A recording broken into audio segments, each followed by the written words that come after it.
Hello friends, welcome back to Study मानिया।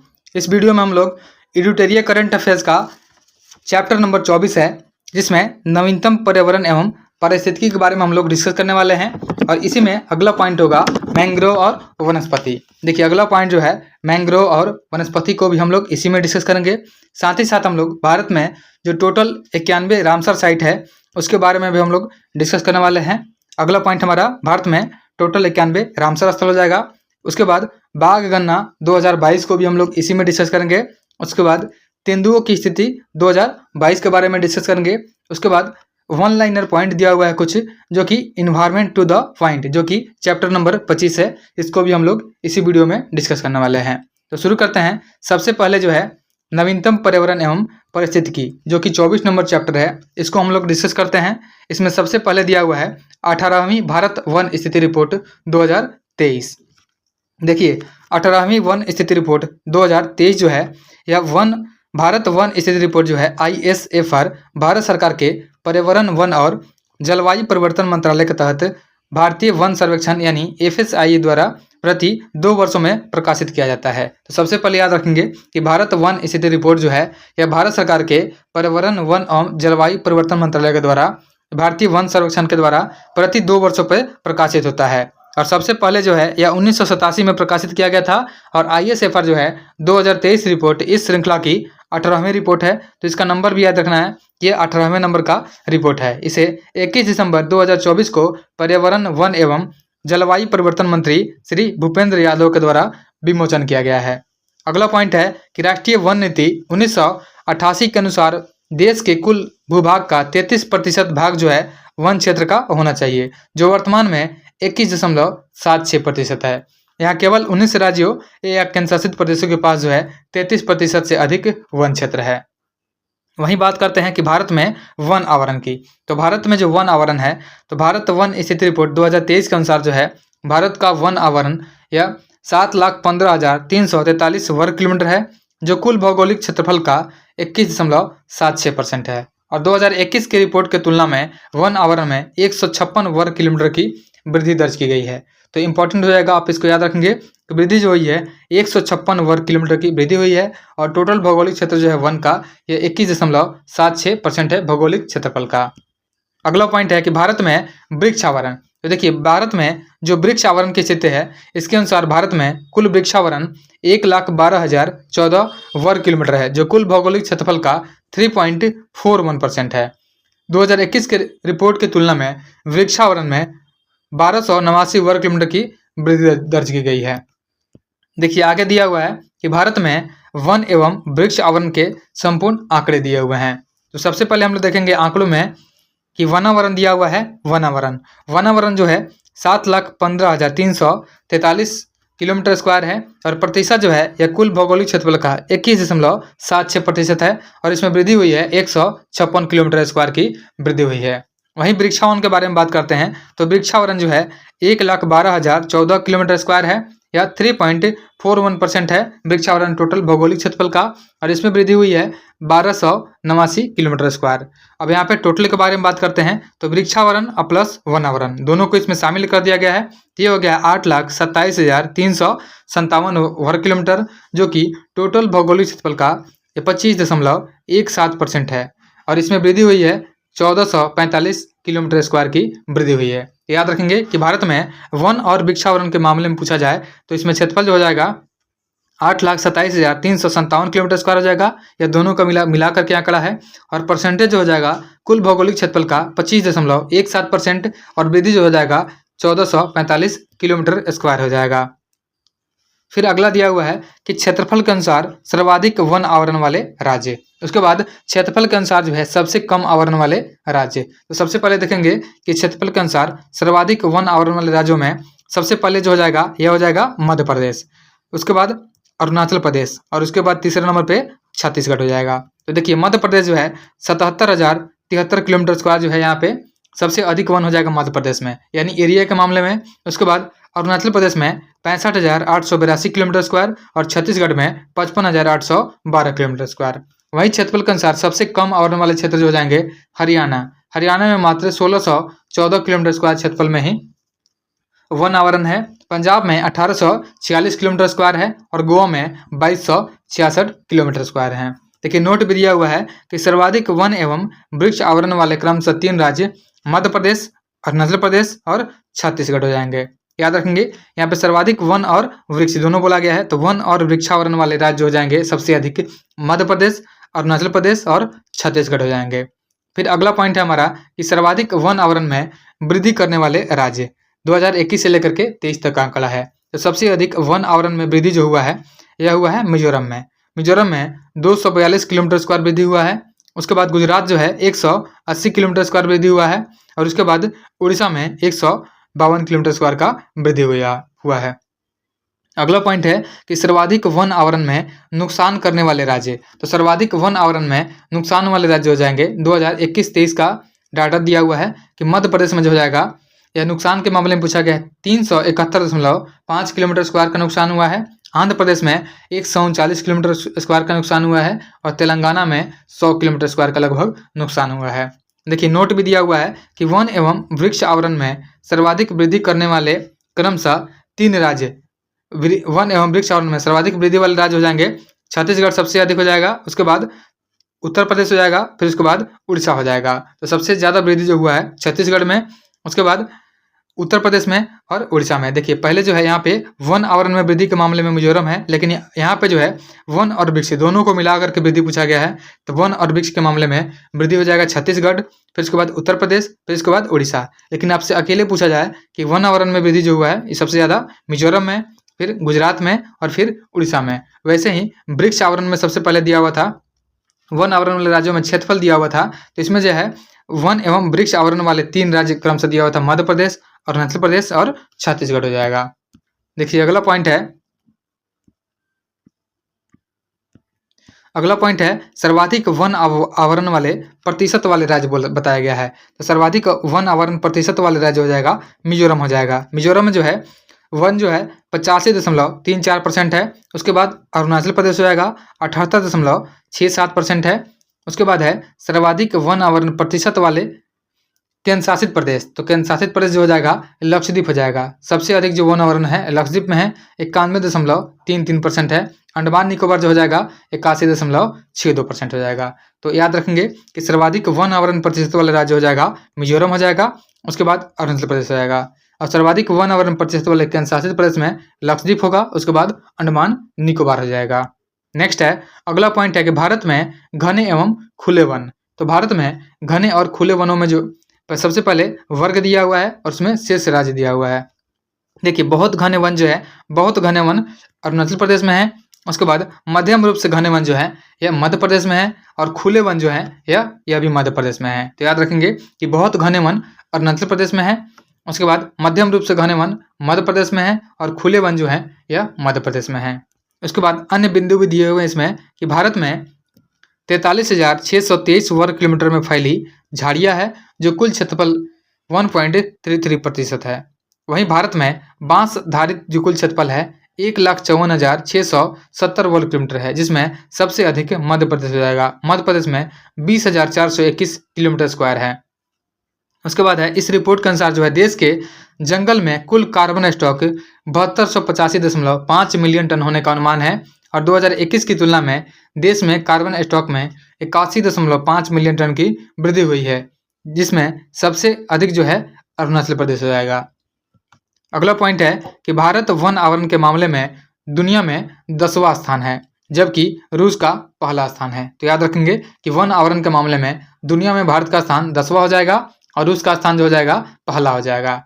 वहीं पश्चिमी घाट के बारे में दिया हुआ है कि पश्चिमी घाट पारिस्थितिकी संवेदनशील क्षेत्र जो है WGSA के अंतर्गत जो है सभी जिलों में वन आवरण 44,044 वर्ग किलोमीटर अनुमानित किया गया है और देश के पहाड़ी जिलों में वन क्षेत्र जो है 2,83,713 वर्ग किलोमीटर है। उसके बाद है मैंग्रोव वनस्पति क्षेत्र। तो देखिए मैंग्रोव वनस्पति क्षेत्र जो है यह वन स्थिति रिपोर्ट 2023 के आधार पर ही जारी किया गया है। देश में कुल मैंग्रोव या कच्छ वन जो है यह 4991.68 किलोमीटर स्क्वायर है, जो देश के कुल भौगोलिक क्षेत्रफल का 0.15% है। और भारत में मैंग्रोव या कच्छ क्षेत्र वाले कुल 12 राज्य या केंद्र शासित प्रदेश हैं। तो याद रखेंगे कि भारत में कुल मैंग्रोव या कच्छ क्षेत्र जो हो जाएंगे वन जो हो जाएंगे 4991.68 किलोमीटर स्क्वायर हैं, जो देश के कुल क्षेत्रफल का 0.15% है। और भारत में मैंग्रोव या कच्छ वाले क्षेत्र जो जाएंगे, राज्यों की संख्या, राज्य के अनुशासित प्रदेशों की संख्या 12 हो जाएगी। 2021 की तुलना में मैंग्रोव के क्षेत्रफल में 7.43 किलोमीटर स्क्वायर की कमी हुई है। देखिए आगे बात करते हैं सर्वाधिक मैंग्रोव वृद्धि वाले राज्य। तो सर्वाधिक मैंग्रोव वृद्धि वाले राज्य या केंद्रशासित प्रदेश का बात किया गया है। पहले स्थान पर हो जाएगा पश्चिम बंगाल। पश्चिम बंगाल में जो वृद्धि हुआ है 2119 किलोमीटर स्क्वायर का वृद्धि हुई है। उसके बाद दूसरे स्थान पर गुजरात हो जाएगा। गुजरात में 1164 किलोमीटर स्क्वायर का वृद्धि हुआ है। और उसके बाद तीसरे स्थान पर अंडमान निकोबार हो जाएगा। अंडमान निकोबार में जो है 608 किलोमीटर स्क्वायर का वृद्धि हुआ है। उसके बाद जो दिया हुआ है रैंक दिया हुआ है और राज्य दिया हुआ है और उसमें वृद्धि दिया हुआ है। सबसे पहले हो जाएगा आंध्र प्रदेश, पहले रैंक पे है 13.01 वर्ग किलोमीटर का है। उसके बाद दूसरे स्थान पे महाराष्ट्र हो जाएगा 12.39 वर्ग किलोमीटर है। और तीसरे स्थान पे कर्नाटक हो जाएगा 2.54 वर्ग किलोमीटर है।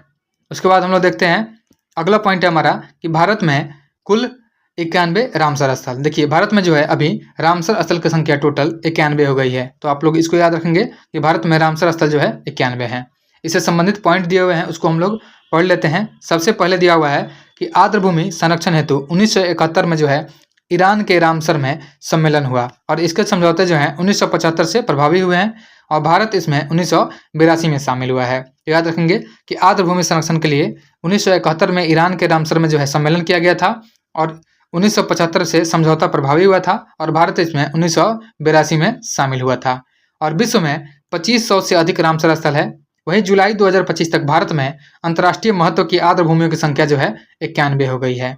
और भारत के कुल 91 रामसर स्थल जो है आर्द्रभूमि, ये 13,58,068 हेक्टेयर क्षेत्र को कवर करता है। देखिए 2024-25 में रामसर अभी समय में शामिल भारत की आर्द्रभूमियों के नाम दिए हुए हैं। तो आप लोग इसको याद रखेंगे क्योंकि यह लेटेस्ट है, सबसे बाद में अपडेट हुए हैं। 2025 में जो है खीचन वेटलैंड साइट जो कि राजस्थान का है, यह 91वां आर्द्रभूमि रामसर स्थल है, 2025 में शामिल हुआ है, जो कि राजस्थान का है। 90वां जो है मिनार वेटलैंड कॉम्प्लेक्स जो है, यह 2025 में शामिल किया गया है, यह भी राजस्थान का है। उसके बाद उधवा झील जो है, उधवा झील 2025 में शामिल किया गया है, जो कि झारखंड में है। उसके बाद है खेचोपलरी आर्द्रभूमि। तो खेचोपलरी जो है यह सिक्किम में स्थित है, 2025 में इसको रामसर स्थल में शामिल किया गया है। उसके बाद थरथगल पक्षी अभयारण्य जो है 2025 में इसको शामिल किया गया रामसर स्थल में, यह तमिलनाडु में है। और इसके साथ ही किया गया था सक्करकोटई पक्षी अभयारण्य जो कि तमिलनाडु में स्थित है और इसको भी 2025 में रामसर स्थल में शामिल किया गया था। उसके बाद है नंजरायन पक्षी अभयारण्य। तो नंजरायन पक्षी अभयारण्य जो है 2024 में रामसर स्थल में शामिल हुआ है, जो कि तमिलनाडु में है। उसके बाद काजू वैली पक्षी अभयारण्य, इसको भी 2024 में रामसर स्थल में शामिल किया गया है, यह भी तमिलनाडु में है। उसके बाद है तवा जलाशय। तवा जलाशय 2024 में शामिल हुआ है, मध्य प्रदेश में है। नागी पक्षी अभयारण्य 2024 में शामिल हुआ है, यह जमुई बिहार में है। उसके बाद नकटी पक्षी अभयारण्य, यह भी 2024 में शामिल हुआ है, जो कि यह भी जमुई बिहार में है। तो याद रखेंगे नागी और नकटी ये दोनों जो है पक्षी अभयारण्य या जमुई बिहार के हैं और 2024 में रामसर स्थल में शामिल किए गए हैं। उसके बाद अगला है मगधी केरे संरक्षण रिजर्व। तो मगधी केरे संरक्षण रिजर्व जो है 2024 में शामिल हुआ है, यह कर्नाटक में है। उसके बाद अंक समुद्र पक्षी संरक्षण रिजर्व जो है यह भी कर्नाटक में है, 2024 में शामिल हुआ है। और अधनाशिनी मुहाना संरक्षण रिजर्व जो है 2024 में शामिल किया गया है, यह भी कर्नाटक में स्थित है। उसके बाद है कराईवेटी पक्षी अभयारण्य। तो कराईवेटी पक्षी अभयारण्य जो है 2024 में शामिल हुआ है रामसर में, यह तमिलनाडु में स्थित है। और उसके बाद है लॉन्गवुड सोलर रिजर्व वन। तो लॉन्गवुड सोलर रिजर्व वन जो है 2024 में रामसर में शामिल हुआ है, यह भी तमिलनाडु में स्थित है। तो ये जो सभी लेटेस्ट थे रामसर स्थल जिसे रामसर स्थल में शामिल किया गया 2024-25 में, उनके नाम दिए हुए थे, आप लोग इसको ध्यान में रखिएगा कि कब और कहाँ पे स्थित हैं। उसके बाद इसमें नोट भी दिया हुआ है कि एशिया में सबसे अधिक भारत के पास 91 रामसर साइट है। तो याद रखेंगे कि एशिया में सबसे अधिक रामसर साइट भारत के पास है, टोटल 91 है, एवं वैश्विक स्तर पर जो है तीसरे स्थान पर है। वहीं भारत में सर्वाधिक रामसर स्थल जो है तमिलनाडु में है। तमिलनाडु में टोटल 20 रामसर स्थल है और दूसरे स्थान पर उत्तर प्रदेश हो जाएगा, उत्तर प्रदेश में 10 रामसर स्थल है। वहीं रामसर सूची में शामिल होने वाले 1974 में प्रथम स्थल जो हो जाएगा ऑस्ट्रेलिया का कोबोर्ग प्रायद्वीप हो जाएगा। तो याद रखेंगे कि रामसर स्थल में शामिल होने वाला पहला जो हो जाएगा ऑस्ट्रेलिया का कोबोर्ग प्रायद्वीप था, जिसे 1974 में शामिल किया गया था। और भारत के पहले रामसर स्थल के रूप में शामिल आर्द्रभूमि का नाम चिल्का झील हो जाएगा। भारत में जो पहला हो जाएगा रामसर स्थल, उसका नाम चिल्का झील हो जाएगा। उसके बाद है भारत का सबसे बड़ा आर्द्रभूमि स्थल। तो देखिए, भारत का सबसे बड़ा आर्द्रभूमि स्थल हो जाएगा सुंदरवन वेटलैंड हो जाएगा पश्चिम बंगाल का। इसका जो है 2549.44 वर्ग किलोमीटर यानी 96.76 क्षेत्र जो है आर्द्रभूमि है। वही भारत का सबसे छोटा आर्द्रभूमि स्थल हो जाएगा रेणुका वेटलैंड हो जाएगा हिमाचल प्रदेश का। और भारत का पहला कृत्रिम आर्द्रभूमि स्थल हरकी बैराज हो जाएगा। याद रखेंगे कि भारत का पहला कृत्रिम आर्द्रभूमि स्थल हरकी बैराज है। और कान्हा टाइगर रिजर्व में सबसे अधिक 461 आर्द्रभूमि है, जिनमें से अधिकांश 2.25 हेक्टेयर से कम आकार के हैं। उसके बाद है कि भारत में कुल 58 टाइगर रिजर्व। देखिए 15 जुलाई 2025 तक जो है, यहाँ पर डेट भी मेंशन किया गया है, 15 जुलाई 2025 तक भारत में टोटल 58 टाइगर रिजर्व हैं। और 2024-25 में घोषित होने वाले टाइगर रिजर्व के नाम दिए हुए हैं। देखिए माधव टाइगर रिजर्व, तो माधव टाइगर रिजर्व जो है यह 58वां टाइगर रिजर्व हो जाएगा, जो 2025 में अधिसूचित किया गया है, जो कि मध्य प्रदेश में स्थित है। उसके बाद है रातापानी वन्यजीव अभयारण्य। तो रातापानी वन्यजीव अभयारण्य जो है 57वां टाइगर रिजर्व बना है, यह भी मध्य प्रदेश में है, दिसंबर 2024 में बना है। उसके बाद है गुरु घासीदास तिमोर पिंगला टाइगर रिजर्व। तो गुरु घासीदास तिमोर पिंगला टाइगर रिजर्व जो है यह 56वां टाइगर रिजर्व बना है, इसे 2024 में शामिल किया गया है टाइगर रिजर्व में, और यह छत्तीसगढ़ में स्थित है। तो इसको भी आप लोग याद रखेंगे। उसके बाद हम लोग देखते हैं, उसके बाद है बाघ गणना रिपोर्ट 2022। तो बाघ गणना रिपोर्ट 2022 जो है 29 जुलाई 2023 को अंतर्राष्ट्रीय बाघ दिवस के अवसर पर प्रकाशित किया गया था। और इसके जारीकर्ता हो जाएंगे भारतीय वन्यजीव संस्थान यानी WII। भारत में बाघों की कुल संख्या 3682 है। और 2018 और 22 के बीच बाघों की आबादी में 24.1% की वृद्धि दर्ज की गई है। और 2018 में बाघों की संख्या 2967 थी। वहीं विश्व का 75% बाघ जो है केवल भारत में स्थित है। अगला पॉइंट है हमारा कि राज्य या क्षेत्र का नाम दिया हुआ है और बाघों का संख्या दिया हुआ है। तो मध्य प्रदेश हो जाएगा, मध्य प्रदेश में 2018 में 526 बाघ थे, लेकिन प्रेजेंट में 2022 में जो हो जाएगा 785 हो जाएगा। तो सबसे अधिक बाघों की संख्या मध्य प्रदेश में हो जाएगा, 785 हो जाएगा। उसके बाद कर्नाटक दूसरे नंबर पे 563 हो जाएगा, उत्तराखंड में 560 हो जाएगा, उत्तर प्रदेश में 205 हो जाएगा, और बिहार में टोटल 54 बाघ है। तो इसको भी आप लोग याद रखेंगे, बिहार में टोटल बाघों की संख्या 54 हो जाएगी। देखिए इसमें भी नोट दिया हुआ है, अरुणाचल प्रदेश, ओडिशा, झारखंड, छत्तीसगढ़ और तेलंगाना में बाघों की संख्या में गिरावट दर्ज की गई है। और साथ ही भारत के 18 टाइगर रिजर्व ऐसे हैं जिनमें बाघों की संख्या 10 से भी कम है। देखिए जिम कॉर्बेट टाइगर रिजर्व जो है उत्तराखंड का, इसमें देश के सबसे ज़्यादा बाघ हैं, 260 बाघ जो है। मतलब टाइगर रिजर्व की बात की जाए तो टाइगर रिजर्व में हो जाएगा उत्तराखंड का जिम कॉर्बेट, जिसमें सबसे अधिक बाघ हैं, 260 हैं। लेकिन स्टेट के बारे में पूछा जाए तो मध्य प्रदेश में सबसे अधिक बाघ हो जाएंगे। उसके बाद है तेंदुओं की स्थिति 2022। तो तेंदुओं की स्थिति 2022 जो है फरवरी 2024 में जारी की गई है। फरवरी 2024 में पर्यावरण, वन और जलवायु परिवर्तन मंत्रालय ने नई दिल्ली में भारत में तेंदुओं की स्थिति 2022 पर रिपोर्ट जारी किया है। और इस रिपोर्ट के अनुसार जो भारत में तेंदुओं की संख्या वर्ष 2018 से के 12,852 के बढ़ करके 2022 में 13,874 हो गई है। और रिपोर्ट से संबंधित अन्य बिंदु भी दिए हुए हैं। पहला पॉइंट है कि सर्वाधिक तेंदुओं की आबादी जो है नागार्जुन सागर श्रीशैलम में है, जो कि आंध्र प्रदेश में स्थित है। और तेंदुओं के उच्चतम घनत्व वाला टाइगर रिजर्व जो हो जाएगा, ये हो जाएगा सरिस्का टाइगर रिजर्व, जो कि राजस्थान में स्थित है। अगला है राज्य या यूटी का नाम दिया हुआ है, उसके बाद तेंदुओं की संख्या दिया हुआ है, फिर राज्य या यूटी का नाम है, फिर तेंदुओं की संख्या दिया हुआ है। तो सबसे पहले हो जाएगा पहले स्थान पे मध्य प्रदेश। मध्य प्रदेश में तेंदुओं की संख्या जो हो जाएगा 3907 हो जाएगा। महाराष्ट्र दूसरे नंबर पे है, 1985 तेंदुए हैं। कर्नाटक तीसरे नंबर पे है, 1879 तेंदुए हैं। उसके बाद है उत्तर प्रदेश में 321 तेंदुए हैं, बिहार में 86 तेंदुए हैं, और झारखंड में 51 तेंदुए हैं। देखिए अगला है हिम तेंदुओं का पहला सर्वेक्षण। तो इंपॉर्टेंट हो जाएगा, पहला सर्वेक्षण है, इसको याद रखेंगे कि हिम तेंदुओं का पहला सर्वेक्षण जनवरी 2024 में जारी किया गया है। और भारतीय वन्य जीव संस्थान WII और राष्ट्रीय संरक्षण फाउंडेशन द्वारा सर्वेक्षण किया गया। और यह सर्वे 2019 में शुरू किया गया था।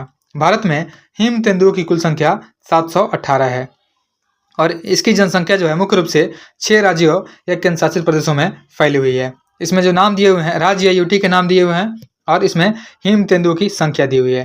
देखिए सबसे पहले जो है लद्दाख, लद्दाख में सबसे अधिक हिम तेंदुए हैं 477 हैं। उसके बाद उत्तराखंड में है 124 हैं, हिमाचल प्रदेश में 51 हैं, अरुणाचल प्रदेश में 36 हैं, सिक्किम में 21 हैं और जम्मू कश्मीर में 9 है। तो याद रखेंगे कि 6 राज्यों यूटी में जो है हिम तेंदुओं की संख्या है और इसमें सबसे अधिक जो हो जाएगा लद्दाख हो जाएगा और सबसे कम जो हो जाएगा जम्मू कश्मीर हो जाएगा।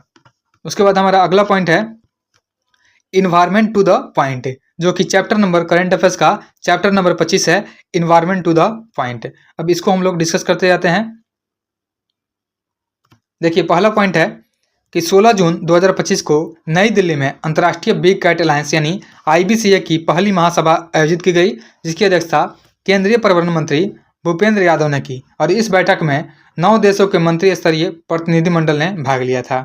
IBCA जो है इसका उद्देश्य बाघ, शेर, तेंदुआ, हिम तेंदुआ, प्यूमा, जगुआर और चीता जैसे बिल्ली की 7 बड़ी प्रजातियों का संरक्षण करना है और प्रोजेक्ट टाइगर के 50वीं वर्षगांठ पर इसे भारतीय प्रधानमंत्री के द्वारा लॉन्च किया गया था। इसका मुख्यालय जो है भारत में स्थित है। अगला पॉइंट है हमारा कि हरियाणा सरकार ने अरावली पहाड़ियों में एशिया की सबसे बड़ी जंगल सफारी बनाने की घोषणा की है। नेक्स्ट है विश्व ऊर्जा रिपोर्ट के अनुसार जो है भारत 2024 में दुनिया का चौथा सबसे बड़ा जैव ईंधन उपयोगकर्ता देश बन गया है। नेक्स्ट है अगला पॉइंट है कि 8 जुलाई 2025 को मध्य प्रदेश के पन्ना टाइगर रिजर्व में एशिया की सबसे उम्रदराज जीवित हथिनी जिसका नाम है वत्सला, तो वत्सला का निधन हो गया है जिसकी आयु 100 वर्ष से अधिक थी। तो याद रखेंगे कि मध्य प्रदेश के पन्ना टाइगर रिजर्व में एशिया की सबसे उम्रदराज जीवित हथिनी वत्सला का निधन हो गया है। अगला पॉइंट है कि देश में एशियाई शेरों की आबादी जो है 32% बढ़ करके कुल 891 हो गई है और पिछले 5 वर्षों में 217 शेर बढ़े हैं। 2020 में 674 थे, अभी 891 हैं। केंद्र सरकार के द्वारा एशियाई शेरों की आबादी को संरक्षण प्रदान करने के लिए प्रोजेक्ट लायन को मंजूरी प्रदान की गई है। अगला पॉइंट है हमारा कि भारत अंतर्राष्ट्रीय जैव विविधता दिवस पर्यावरण मंत्रालय के तत्वाधान में उदयपुर में आयोजित की गई है और भारतीय तटरक्षक बल ने उड़ीसा के गहिरमाथा तट पर ओलिव रिडले कछुए के रेस्क्यू हेतु ऑपरेशन ओलिविया चलाया है। तो याद रखेंगे तटरक्षक बल के द्वारा जो है उड़ीसा के गहिरमाथा तट पर ओलिव रिडले कछुए के रेस्क्यू के लिए ऑपरेशन ओलिविया को चलाया गया है।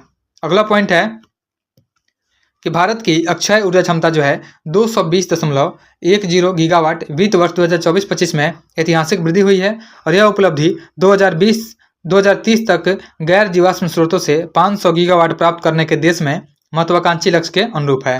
देखिए कुल नवीकरणीय ऊर्जा क्षमता जो है 220.1 गीगावाट है, कुल सौर ऊर्जा क्षमता जो है 106 गीगावाट है, कुल पवन ऊर्जा जो है यह 50 गीगावाट है और नवीकरणीय ऊर्जा में राजस्थान प्रथम स्थान पर है। उसके बाद जो हो जाएगा गुजरात, तमिलनाडु और कर्नाटक हो जाएगा। याद रखेंगे कि नवीकरणीय ऊर्जा में राजस्थान पहले स्थान पर है, उसके बाद गुजरात, उसके बाद तमिलनाडु, फिर कर्नाटक हो जाएगा।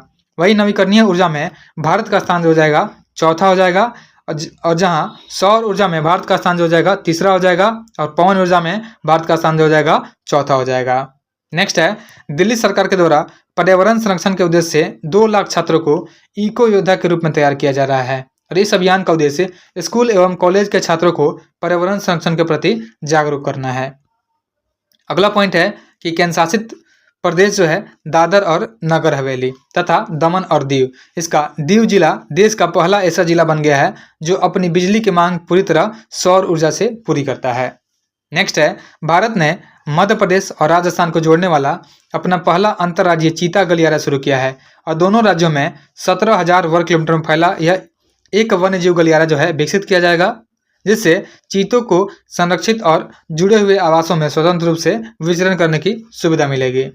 नेक्स्ट है अगला पॉइंट है हमारा कि उत्तर प्रदेश सरकार ने भारतीय रेलवे के सहयोग से भारत की पहली विस्टाडोम जंगल सफारी ट्रेन शुरू की है और यह Uttar Pradesh eco tourism board द्वारा शुरू किया गया है, एक गंतव्य 3 वन योजना का हिस्सा है। नेक्स्ट है अगला पॉइंट है हमारा कि इसका उद्देश्य देखिए इसी में है कि इसका उद्देश्य जो है दुधवा राष्ट्रीय उद्यान, करतनिया घाट और किशनपुर वन्यजीव अभयारण्य को एक संयुक्त पर्यटन स्थल के रूप में लाना है। देखिए अगला पॉइंट है कि देश का पहला waste to wildlife park Noida jungle trail Noida में बनाया जा रहा है और यह पार्क 30 एकड़ में फैला है और इसे पब्लिक प्राइवेट पार्टनरशिप मॉडल पर विकसित किया गया है। नेक्स्ट है अगला पॉइंट है हमारा कि दुनिया का पहला वाणिज्यिक स्तर का ई मेथनॉल संयंत्र डेनमार्क में शुरू हुआ है और यह नवीकरणीय ऊर्जा और संचित कार्बन डाइऑक्साइड से प्राप्त एक अस्थायी ईंधन हो जाएगा। वहीं ऑस्ट्रेलिया की निंगलू रीफ पर भीषण प्रवाल विरंजन हो रहा है। याद रखेंगे कि ऑस्ट्रेलिया की निंगलू रीफ पर जो है भीषण प्रवाल विरंजन हो रहा है। अगला पॉइंट हमारा कि हाल ही में 119वें मन की बात कार्यक्रम में प्रधानमंत्री ने बाघ संरक्षण हेतु सोलिका जनजाति के योगदान की सराहना की है। तो याद रखेंगे सोलिका जनजाति का नाम आप लोग याद रखिएगा कि सोलिका जनजाति की सराहना किया गया है प्रधानमंत्री की 21वें मन की बात कार्यक्रम में और यह बाघ संरक्षण के लिए किया गया है। और यह जनजाति जो है सोलिका जनजाति कर्नाटक के बिलीगिरी रंगनाथ स्वामी मंदिर बाघ अभयारण्य में निवास करती है।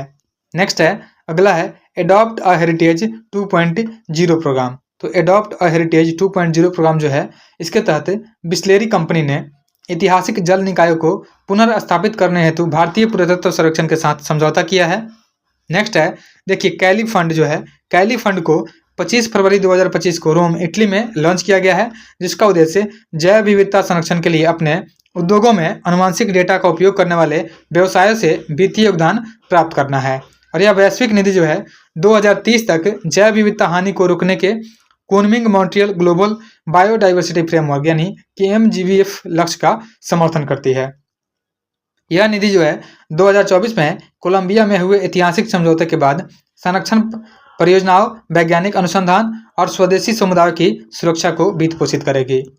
अगला पॉइंट है हमारा इंदौर और उदयपुर। देखिए इंदौर और उदयपुर जो है रामसर कन्वेंशन के तहत वेटलैंड सिटी के रूप में मान्यता प्राप्त करने वाले पहले भारतीय शहर बन गए हैं। याद रखेंगे कि उदयपुर और इंदौर जो है रामसर कन्वेंशन के तहत वेटलैंड सिटी के रूप में मान्यता प्राप्त करने वाले पहले भारतीय शहर बने हैं।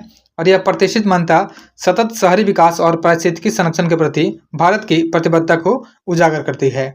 अगला पॉइंट है कि उत्तराखंड के हल्द्वानी में महाभारत वाटिका का निर्माण किया गया है और यहाँ महाभारत के वर्णित पौधों की 37 प्रजातियों को लगाया गया है।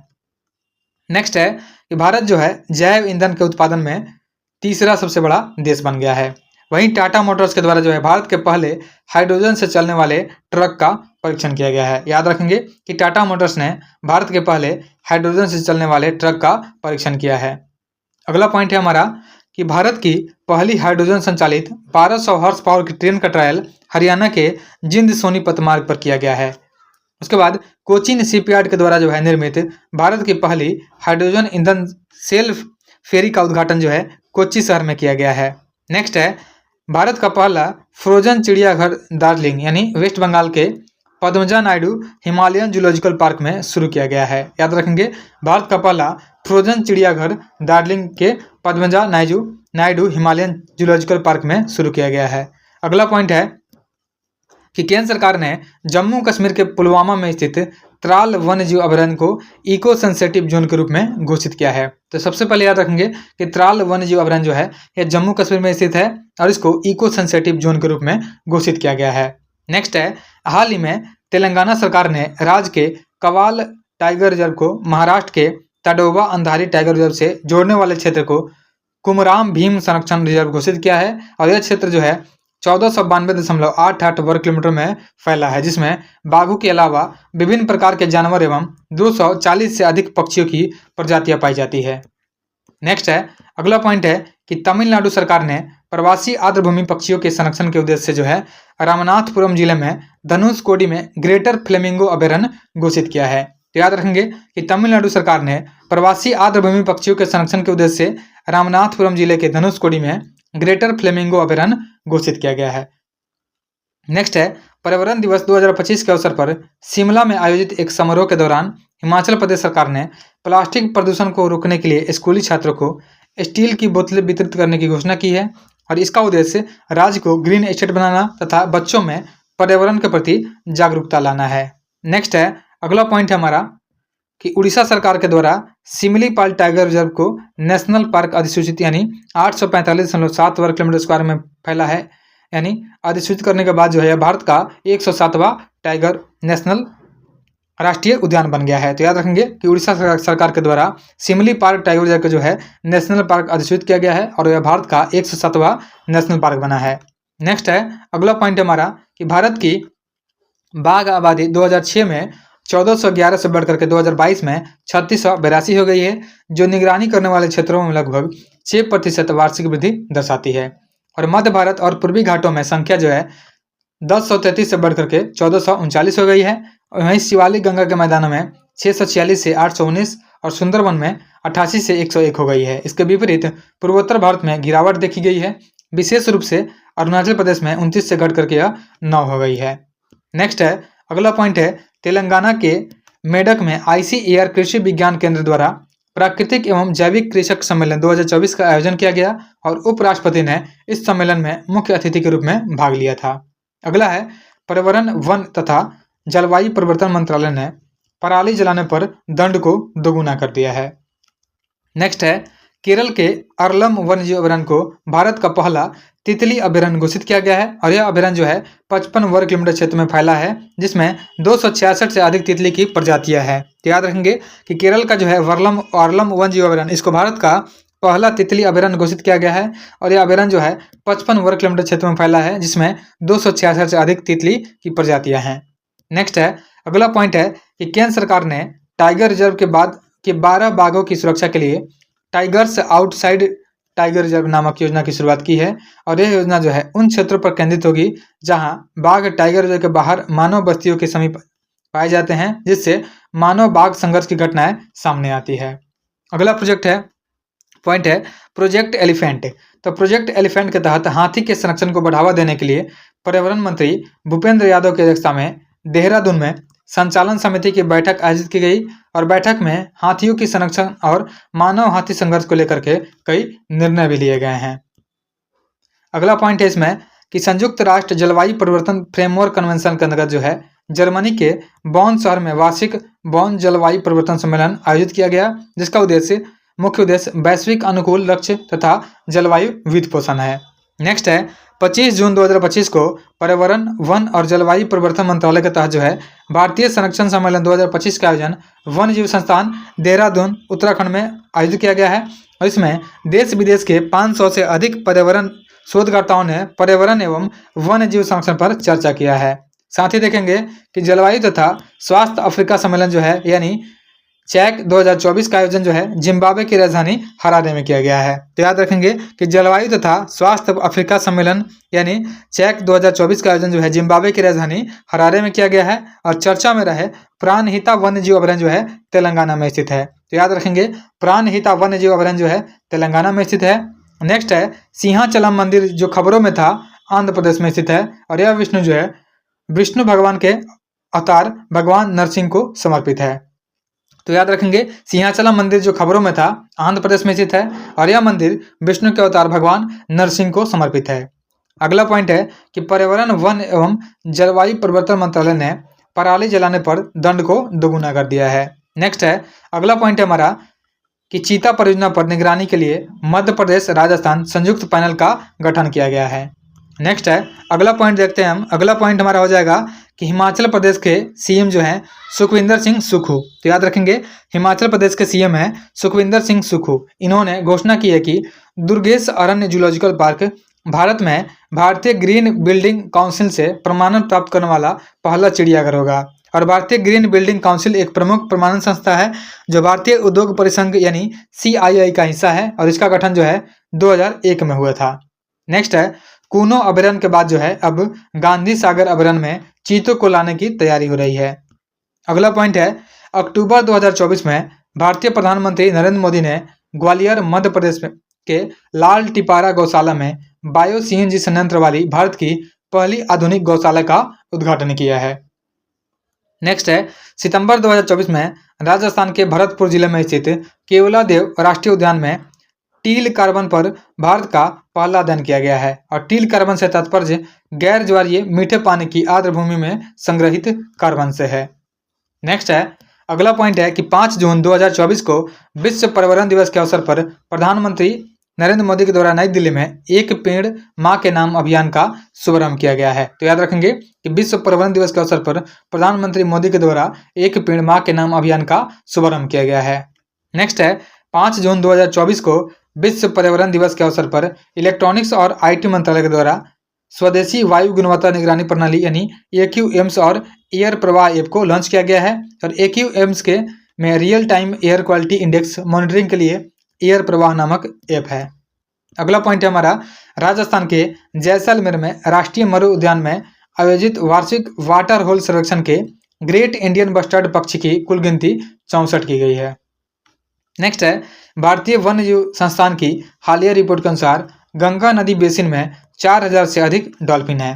गंगा नदी और इसके सहायक नदियों में पाई जाने वाली जो डॉल्फिन है, इसमें सर्वाधिक 2000 से अधिक उत्तर प्रदेश में पाई जाती है और वर्ष 2023 में उत्तर प्रदेश ने गंगा डॉल्फिन राज्य जलीय जीव घोषित किया है। तो याद रखेंगे, राज्य का जलीय जीव उत्तर प्रदेश के द्वारा गंगा डॉल्फिन को घोषित किया गया है।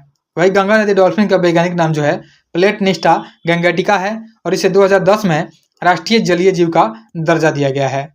अगला पॉइंट है कि भीषण सूखे तथा गर्मी के कारण जो है सूख जाने वाली लक्ष्मण तीर्थ नदी जो है कर्नाटक के कावेरी नदी की सहायक नदी है। तो याद रखेंगे कि लक्ष्मण तीर्थ नदी जो है कर्नाटक में कावेरी की सहायक नदी है। नेक्स्ट है, सतलुज जल विद्युत निगम लिमिटेड के द्वारा हिमाचल प्रदेश में Nathpa Jhakri hydro power station में भारत के पहले ग्रीन हाइड्रोजन पायलट प्रोजेक्ट का अनावरण किया गया है।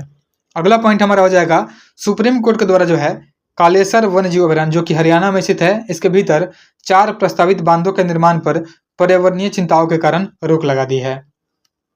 नेक्स्ट है, प्रधानमंत्री नरेंद्र मोदी ने गुजरात के मेहसाना जिले में मारुति सुजुकी के संयंत्र परिसर में भारत की पहली automobile in plant railway siding परियोजना का उद्घाटन किया है और इसका उद्देश्य है कार्बन उत्सर्जन तथा जीवाश्म ईंधन की खपत को कम करना। अगला पॉइंट है हमारा कि हाल ही में माओवादी तथा सुरक्षा बलों के बीच हिंसक झड़प के बीच चर्चा में आया सूनाबेड़ा वन्यजीव अभयारण्य जो कि उड़ीसा में स्थित है, नुआपाड़ा जिले में स्थित है और यह छत्तीसगढ़ की सीता नदी तथा उदंती अभयारण्यों से जुड़ा हुआ है। तो याद रखेंगे कि हाल ही में माओवादी तथा सुरक्षा बलों के बीच हिंसक झड़प से चर्चा में आया था सूनाबेड़ा वन्यजीव अभयारण्य जो कि उड़ीसा में स्थित है, उड़ीसा के नुआपाड़ा जिले में स्थित है और यह छत्तीसगढ़ के सीता नदी और उदंती अभयारण्य से जुड़ा हुआ है।